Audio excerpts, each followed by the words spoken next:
Thank you. I have some very scary words to tell you. I'm here for the government and I'm here to help you. That may or may not be true by the end of the talk. One of the things that I wanted to do was to just talk about all the different places you should be looking for. So if there are people here from companies and even academics here, if all of these acronyms don't make sense to you or don't ring a bell with you, you should get to know them, because the last thing you want to do before you start taking equity investment or start taking other investments is to not properly mine the well of grants that are available. And I'm not going to talk about OCE or NRCan because obviously there are people here, but just going very briefly, NSERC, of course, is the natural sciences and engineering. There are two other legs to the Tri-Council, probably not of relevance to this group. Is everybody aware of the IRAP program? And that's run under NRC. NRC, NRCan, NSERC, people get confused. IRAP gives money to companies to help defray their R&D costs. So again, you can come chat with me after. I'll be at the networking session later. Everybody know about Sustainable Development Technology Canada? I'm assuming a lot of your demonstration plants could be funded under this kind of a program. So again, any of these things ring a bell. Anybody hire any staff with a technical background? None of you, of course. Again, MyTax is a name that you should know if you're out there hiring graduates or postgraduates. It's not an agency, it's not a granting agency, but everybody knows about scientific research and development tax credits. As companies, you should. You're just leaving money on the table if you don't know what that is. If you're too lazy, you can hire a consultant to do it for you, and they'll take a piece of the action. And there's another interesting one, Built in Canada program, and I think some of these geothermal demos might be able to be run under that. So again, I'm assuming these slides will be available. I've got web links under all of them. So now just jumping to NSERC. NSERC grants over $1 billion a year across Canada. Obviously the largest amount in Ontario, proportional to the number of researchers in this area. About 17% goes into natural resources and energy, very little into geothermal. And this may reflect, or I suspect this reflects, not a lot of applications. So keep those things in mind. Out of that $1 billion, about $300,000 goes into what's called research partnerships. So these are industry academic interaction grants.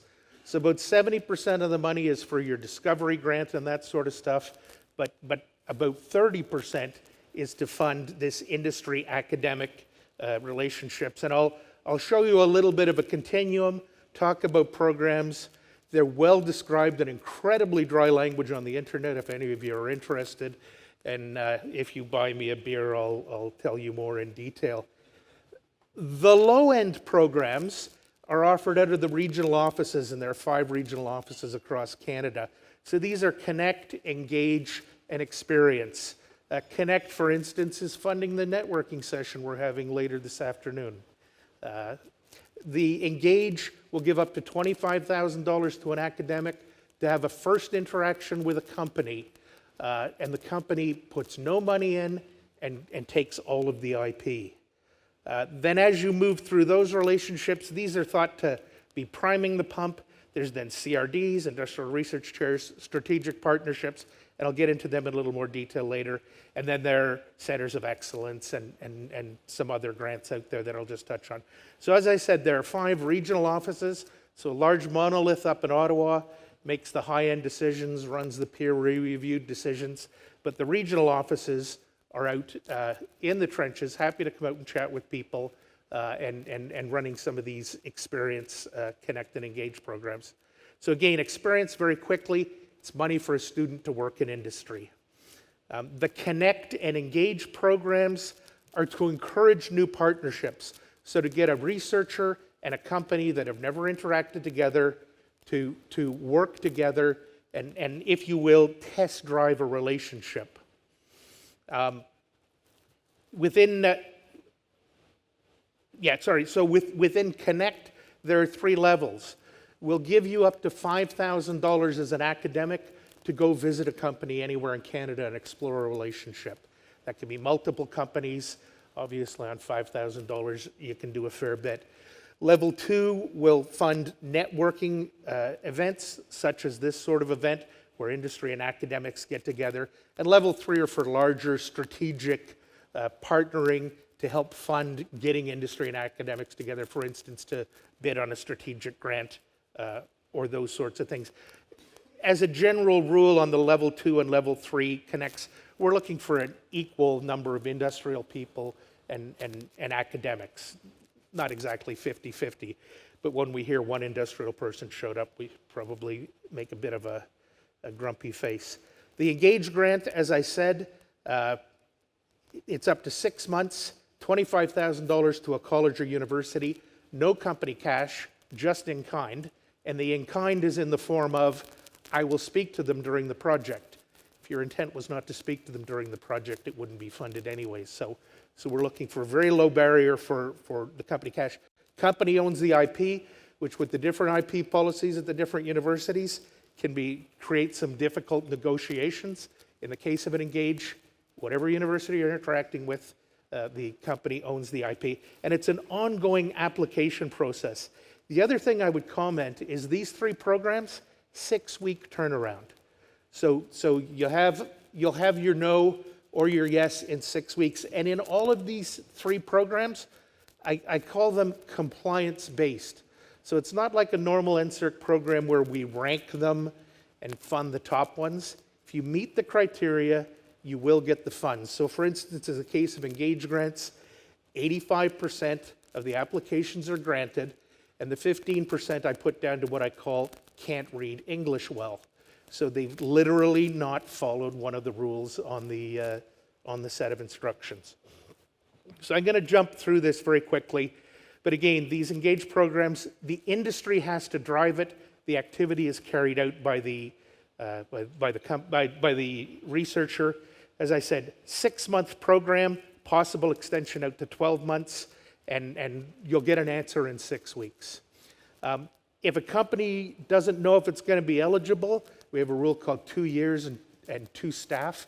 If you're close to that line of being a brand new company, we can pre-assess the company so that you don't go through the trouble of putting a grant in only to be rejected on not being an eligible company.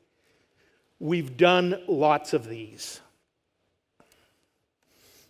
So again, the elements of what you're looking for, a first-time collaboration, no previous research relationship between the company and the researcher.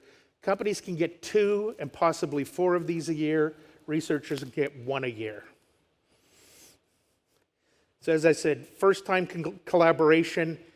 There are some details as to what constitutes a collaboration, but obviously if you publish together, if you were in the same faculty as the person who, say, owns an outside company.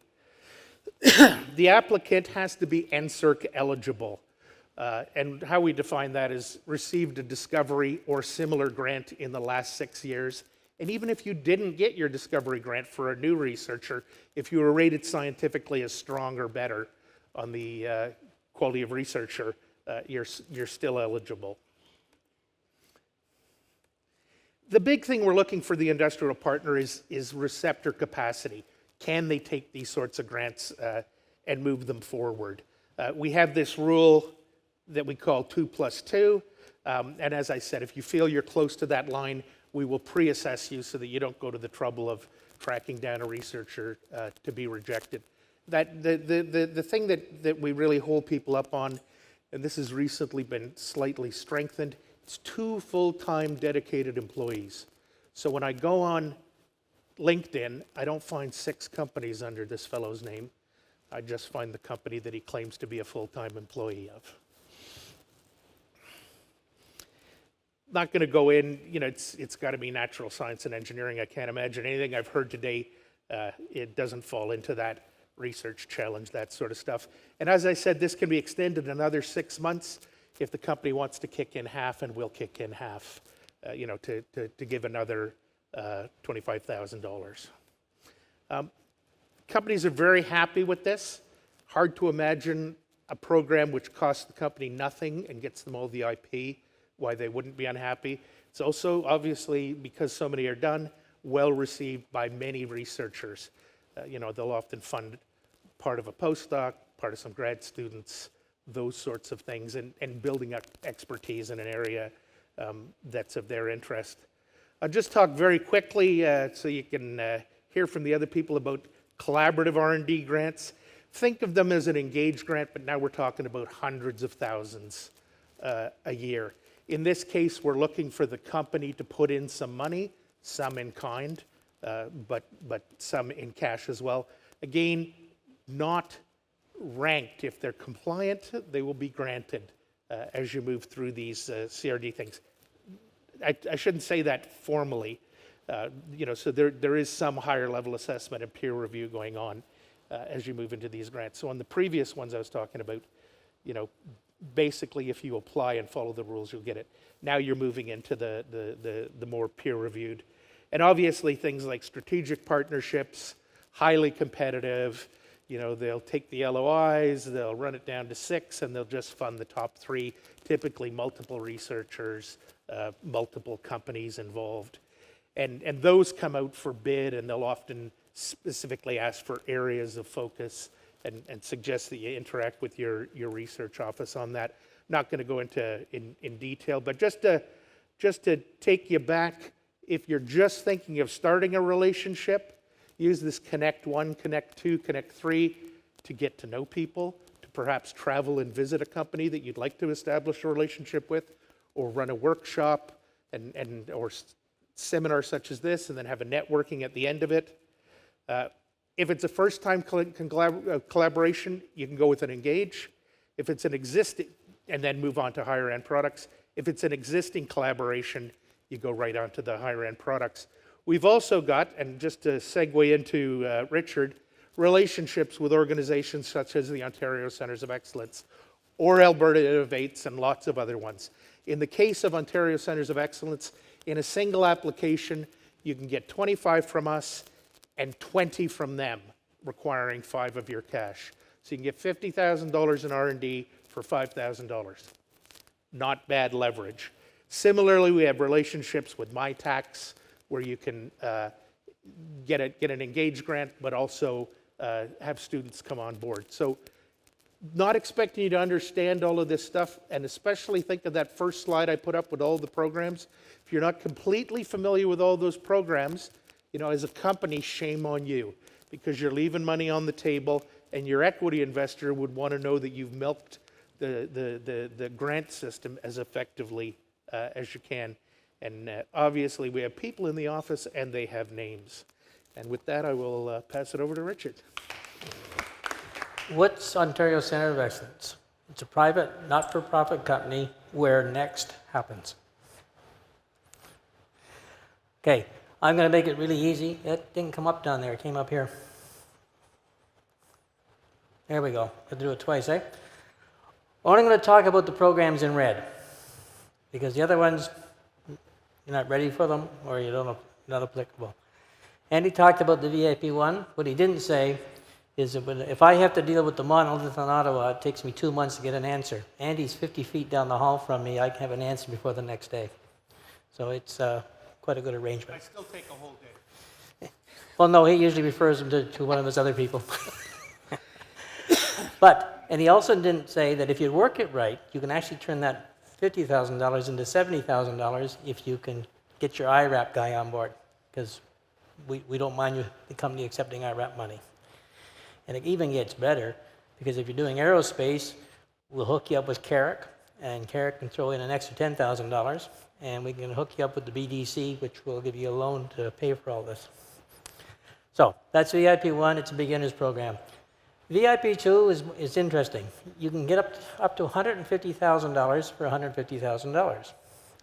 The interesting thing is if you do it simultaneously within NSERC CRD program, the CRD counts your 150, and we count your 150, and you end up with $450,000 to play with for 2 years.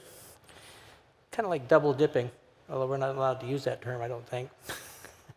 But can you imagine what you can do with an academic in 2 years with $450,000. Now, both these programs are industry and OCE funding and academic. Talent Edge is a little bit like the MyTax, except that it's solely for Ontario. We'll do undergraduates, we'll do master's students, we'll do PhD students, and we'll do postdoctoral fellows. The undergraduates only happen once a year, so there's usually a big rush around the end of February for that type of money. So these are our collaboration voucher programs. This is our core program. This is our heritage. 6 years ago, we had $35 million a year, and we used to pay ourselves and pay into this. Well, there was a thing called the Drummond Report about 5 years ago, and since that Drummond Report came out and said the government should have a third-party neutral delivers programs, we now are in the process of delivering $200 million a year, and next year it'll probably go to 250. Before we get there, though, if you have gone through our VIP program, or if you've gone through one of the regional innovation centers, of which there's 19 of them in Ontario, and you have a letter of approval, we can take young startups that come out of the student program or come out of one of our programs where one of the professors has a grant. We can help him start a company. And he can work it up to $500,000. And he has to pay it back, but $500,000 is an awful lot of money for a 26-year-old who wants to start a company. The other thing we have, which is will start to get of interest to you, because it's our Small Business Innovation Challenge. This is a program where you don't have to use university. We will fund business. The catch is the government has to have a focus. If you're a government department and you want to run a program, you go to Treasury Board and you have the big submission and you're ready to say, I want to have a program, I need this much money, and about 3 years later, Treasury Board gives the department money to have the program. Well, we got all that money up front. So we got $28 million to run 8 focuses. We did one on digital identification. We did one on vehicle occupancy. 2 levels. Stream 1, $100,000 directly into the company, no questions asked. Do a report, and you may be ready for the next round to move to Stream 2. If you go into a Stream 2, you have to have $250,000, and we'll put up $750,000. You don't pay it back. You have to show you have potential, export potential. You have to show you've been in business much along the same rules that Andy laid out for his NSERC programs. But it's for small companies, even mediums. You know, we do it for SMEs. That means we'll do it up to 500 people in your company. $1 million is a pretty good program to actually be able to get your product out there, have it tested, and create some export potential. The next one appears to be marijuana. There's issues around marijuana. Who's going to sell it? How it's going to be sold? Where it's going to be sold? How good is it? That type of thing. We are in discussion with departments in Northern Ontario for connectivity. Another department in Northern Ontario for instead of milling softwood for selling to the United States, we want to go back and see if we can do what we did in Ontario 50 years ago and make furniture and make products out of the wood. So it's those type of programs, but there has to be a champion ministry that comes to us. I can't go and talk them into doing it. They have to kind of get the idea and set it up, be prepared to manage it, but they don't have to put any money into it. We have the program. None of these are worth talking about to you because you're not 25 to 30 years old, starting a company, eating craft dinner 8 days a week. So, but if you have a son that's going to graduate from university and he wants to start his own company, come and see us. Now here's where it gets really interesting. The Target GHG program. You heard about the $2 billion the government has? Well, it still has $1.5 billion because of the first $500 million, we got $74 million, topped up by $12 million, and we're funding, with that money, we're funding 11 major emitters, and we do single point of contact. So if your company is working for that emitter, the emitter has to come up with the 50 cent dollars to match ours. You get paid 100%. We're doing projects with all Total Electric mines. We're doing products where we're taking the heat from a paper mill and turning it into energy to reduce the electricity bill. Going to do a project where we're going to use algae and turn it into a bioproduct. We're going to take restaurant waste, turn it into RNG, and pump it right into the pipeline system. Those type of projects, up to $5 million. Those were for demonstration projects. We also had a stream 2, which was for development projects. And development projects weren't for emitters. They were for solution providers, people like small companies. And in conjunction with us and STDC, the small company could get $5 million by having $5 million for its development. Most of them didn't go that high. And the only thing they had to show is that they were talking to a couple of emitters that might want to buy their product. The Industrial Technical Benefits Partnership Opportunity is a program that's related to some of our Chinese programs in development. These are, again, we have certain funds of money that can be put into companies. Andy said don't read all the NSERC website because it's 50 pages long and it's boring. Don't read our website. It's 50 pages long and all we do is brag about ourselves, except on the first page. On the first page, we tell you what's current. And if you're interested, then you push the detail button and you go to the program and you find the guidelines and you see if you fit. Then if you want to read the other 49 pages, that's okay. Now, GHG has more money in it. Like I said, there's $1.5 billion left. We've been told there's more money coming. We don't know where or what. But that gets us into what's next at where next happens. We have a whole bunch of money coming for the next 3 or 4 years to the tune of about $400 million, maybe as much as $700 million. We're dealing with autonomous vehicles. We're dealing with 5G wireless. And if any of you are running a massive systems of underground sensors, you're going to be able to have to be able to handle large volumes of data. We're going to be working on the Internet 5.0. There's only going to be about 6 countries in the world that are going to control 5.0. And think about it, you're at Internet 3.0 now. So that's the jump we hope to make in the next 4 years in that program. And the target greenhouse gas, we have to call the next streams different than 1, 2, 3 because they're changing the guidelines. But it appears the first money will be for stream 4 demonstration projects, possibly up to a $20 million match by industry. You could get a $40 million project. We're waiting for the signature. We're hoping that it comes online in the next 2 or 3 months. You will also see announcements coming out on our first program. We're going to announce about 24 programs when the time is right politically for the politicians to show off and all the things they did in all the various nice places around Ontario. And there's more coming. We're talking about having a greenhouse gas program for agriculture. We're talking about having a Stream 5 program where we can blow the program open so we're not just dealing with the largest emitters, but we're going to deal with the measurement, monitoring, and mitigation, with the transportation industry, the broader industries aspect, and we're trying to convince the government to go back into these demonstration programs. I don't know how much you know about OCE. We have a business development representative at each university, college, or research hospital to talk to you about the rules, but you don't have to work with them.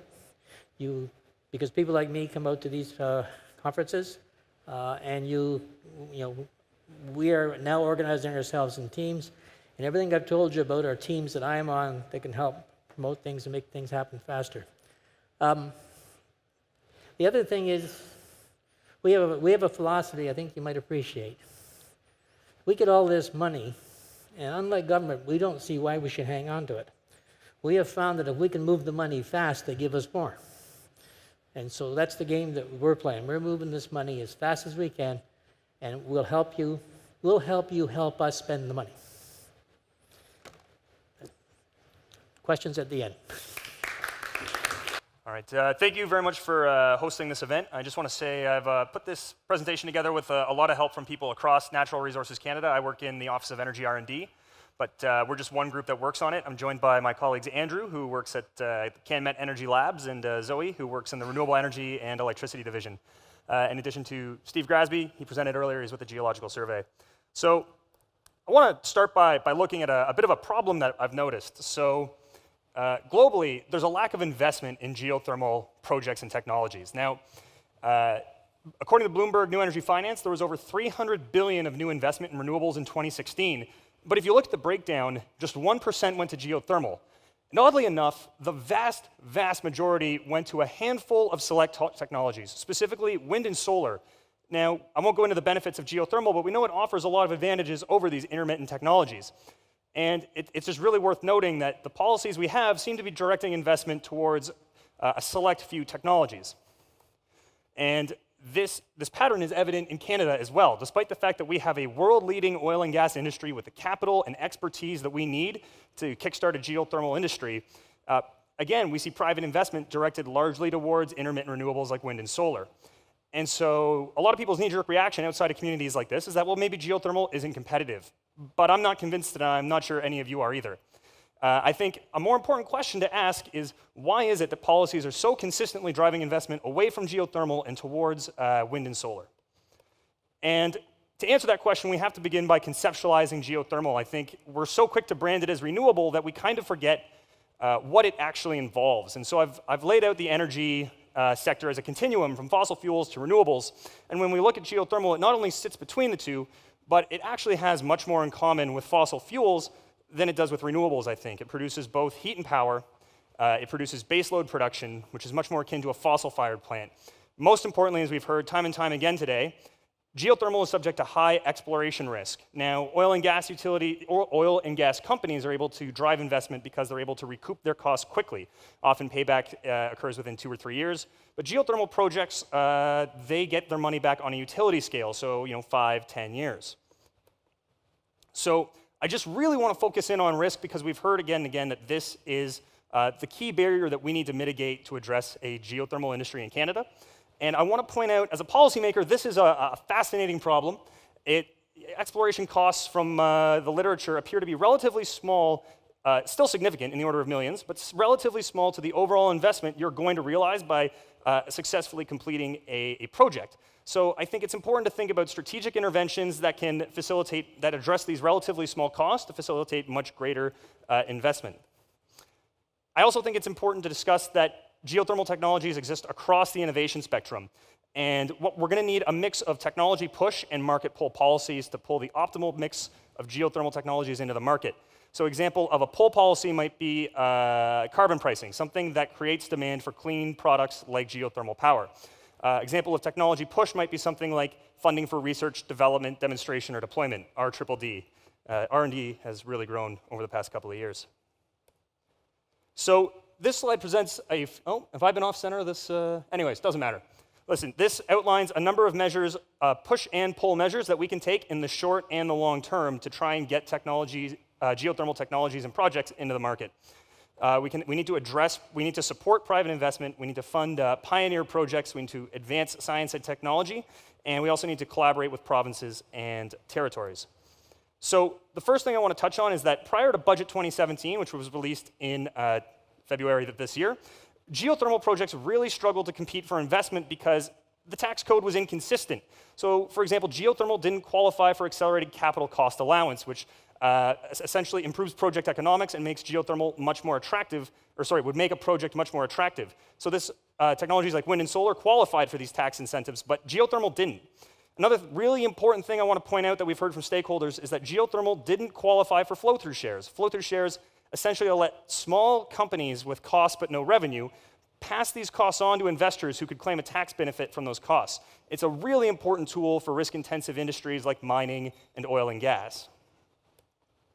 So Budget 2017 proposed to level the playing field between geothermal and other conventional and renewable energy projects by allowing geothermal projects to claim transmission expenses for an accelerated capital cost allowance, just like many other forms of renewable energy.